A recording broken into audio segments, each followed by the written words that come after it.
Eduardo Irigoyen García dice, entiendo que Lula quiera ser la figura que lidera los reclamos de América del Sur y que necesita aliados, pero lo que su defensa de Venezuela le molesta a Eduardo Irigoyen García, como me molesta a mí. Me parece tremendamente mal y me parece parte de un reflejo, de un arco reflejo del pasado, según el cual tú tienes que defender a todos los de izquierda, porque si no viene la derecha y también te rompe la cabeza a ti, o viene Estados Unidos y te invade, cosa que no va a pasar hoy en Brasil. Siento que Lula responde a este tipo de arcos reflejos, y yo ponía un ejemplo que es doloroso, es el ejemplo de Nelson Mandela. Nelson Mandela hasta el último momento defendió a Cuba, jamás hizo un solo intento por implantar la socialización de los medios de producción en Sudáfrica, jamás intentó implantar la planificación centralizada de la economía, jamás quiso implantar el partido único, jamás quiso hacer en Sudáfrica lo que aplaudía en Cuba.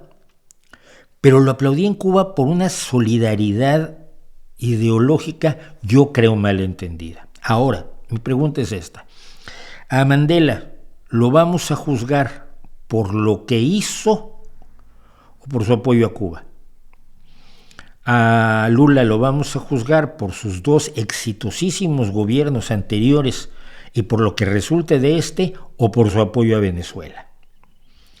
Yo hace muchos años, décadas quizás, que ya no me dedico a apoyar solamente a las personas que son 100% idénticas a lo que yo pienso, igualitas, que no tengan ninguna desviación ideológica o moral que me pudiera a mí molestar, porque entonces ya los condeno como lo peor del mundo.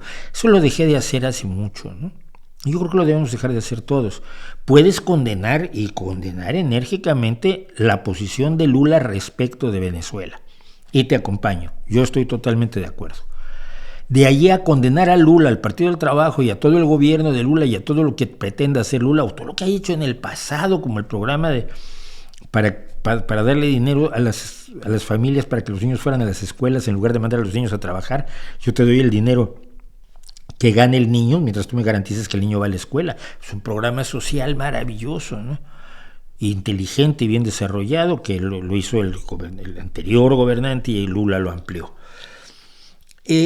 No voy a echar a la basura todo por una situación que me parece despreciable y grave y muy mal que Lula apoye a Maduro. Y si es una solidaridad absurda o si es una mala comprensión de cuáles deben ser tus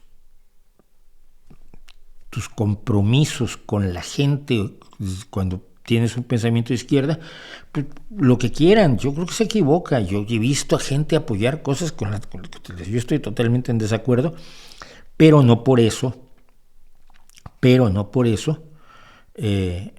valoro la totalidad de una persona, de un líder político sobre todo, por estas cuestiones que son episódicas, que muchas veces son incluso de conveniencia. Y te voy a poner un ejemplo. Pensando en Lula, te voy a poner un ejemplo. Yo sigo a Zelensky en Twitter.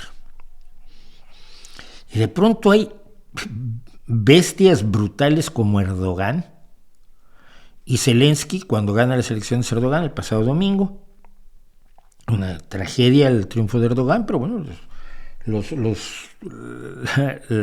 votos son los votos. La tragedia de Erdogan, y lo primero que hace Zelensky en Twitter es felicitar a Erdogan y agradecerle mucho su apoyo en la guerra contra Rusia.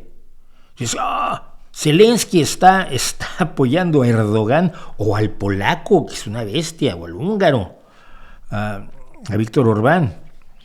Entonces, como habla bien de ellos, Zelensky no hay que permitir que pierda la guerra. No, Zelensky tiene que quedar bien con todo el mundo, gente que te guste y gente que te disguste, porque su objetivo no es caerte bien ni ser el líder moral del pensamiento que a ti te gusta. Su objetivo es ganar una guerra.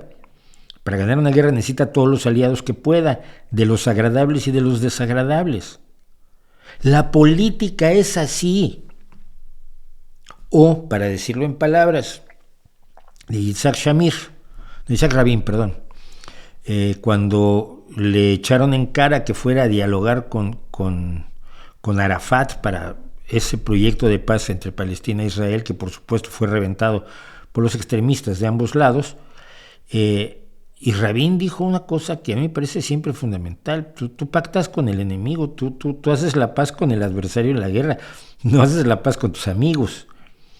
Y para llevarse con los enemigos es para lo que se hace política en muchas ocasiones, por desagradable que nos resulte. Por eso no estoy en política yo, entre otras muchas cosas.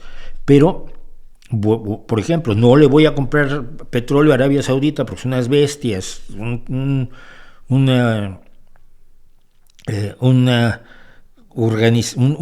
gobierno teocrático, monárquico, misógino, etcétera, etcétera. Tiene toda una lista de cuestiones desagradables, incluida el encarcelamiento durante 10 años de Raif Badawi, a quien yo he defendido todo lo que he podido desde esta pequeña trinchera. Si tú le compras petróleo a Arabia Saudita, entonces ya no te hablo, ya no somos amiguitos. Pero es que cuando tú le compras petróleo a Arabia Saudita no quieres mantener o sostener al gobierno de Arabia Saudita, sino tener energía para que anden los autos de tu pueblo, de tu país, y para que se muevan las fábricas y para que los camiones repartan la comida para todos. Es desagradable, muy desagradable, pero no hay opción.